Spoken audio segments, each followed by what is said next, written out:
welcome to my channel. Today's video is going to be how to dress for spring and summer if you live in a warm climate. We are slowly but surely entering into spring and summer where I am, but I know that there are a lot of you, especially those of you who live in the southern United States and also maybe in a warm, balmy climate. You guys are already experiencing crazy hot temperatures. I lived in South Texas all my life. I always joke that we didn't have seasons. We only had hot and not as hot.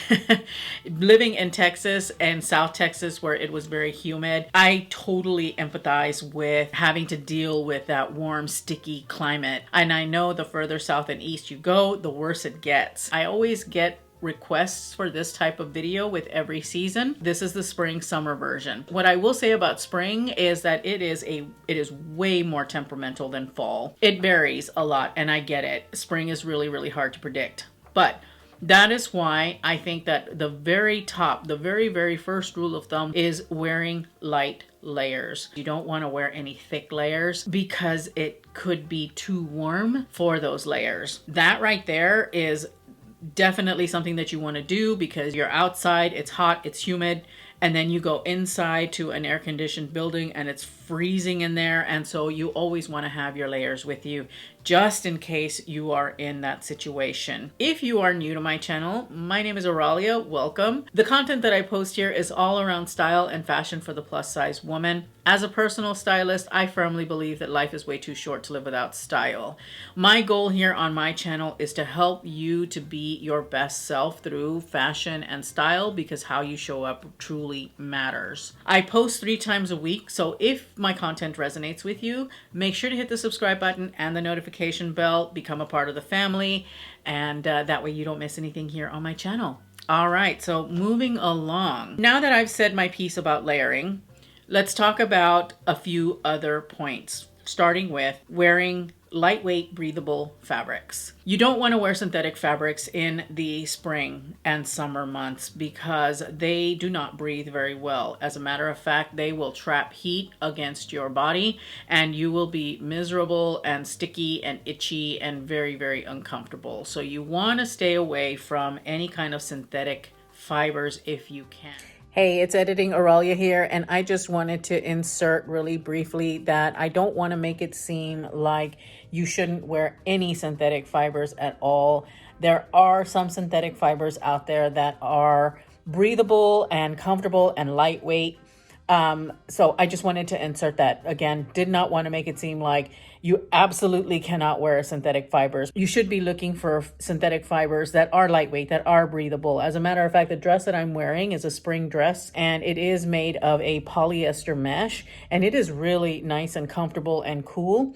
Now, I don't know what it would be like in extreme humidity, but I imagine that it would still be pretty okay because it is, like I said, lightweight and breathable. Those are the keys that you want to look for in any kind of fabrics that your garments happen to be made of. So just wanted to insert that. It's not an absolute rule, just a guideline.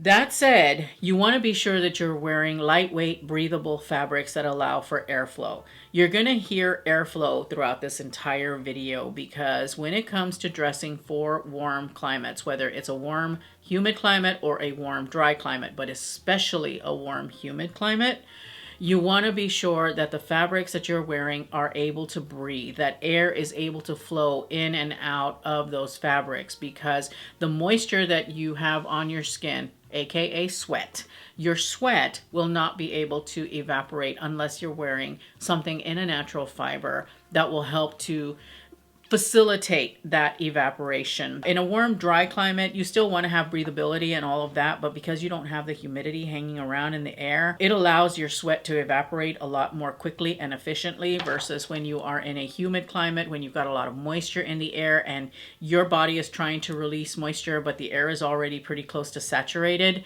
It's just going to sit on your skin and you're going to be miserable. That's why all of these style tips will help you in avoiding that situation. Anything like linen, cotton, silk, Even a lightweight cashmere or any blend of these fabrics are going to be very, very conducive to a warm climate and keeping you cool in that warm climate. You also want to consider wearing looser cut clothing. So anything tight is going to hold that moisture to your skin. Once again, airflow.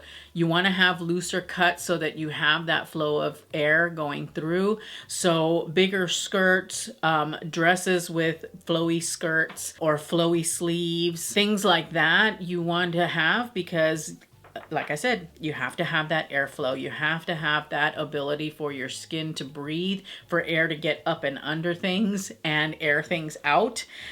So do keep that in mind. Another thing to consider is to wear open-toed shoes or shoes that have got openings. Shoes in the summer act in the same way as hats do in the winter.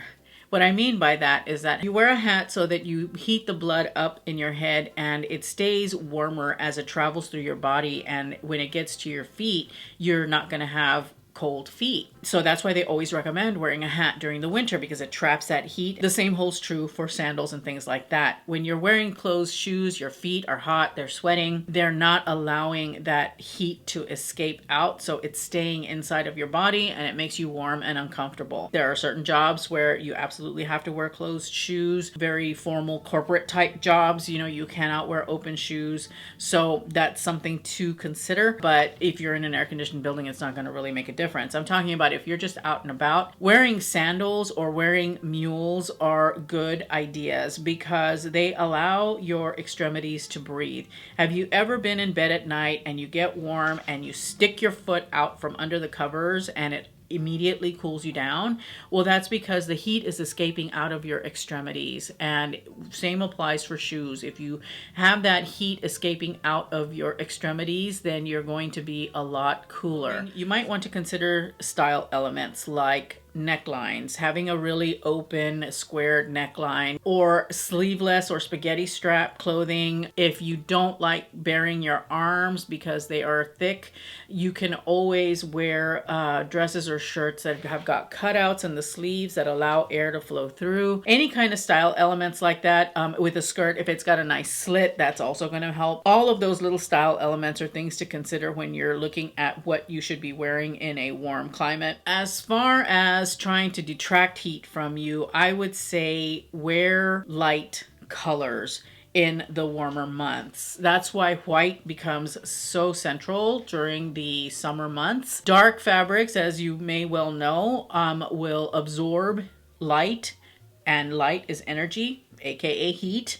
And so you run the risk of being a lot warmer when you're wearing dark clothes like black or gray or navy blue, things like that. You want to wear bright light colors because those types of colors will bounce the light off, aka they will repel that energy away from you as much as they possibly can. All pastels will do the trick. It doesn't just have to be white. Then as far as what not to do in a warm climate, I've already touched on wearing synthetic fibers. You do not want to wear synthetic fibers. They're not your friend during the summer or spring. In addition to that, I would also add no jeans.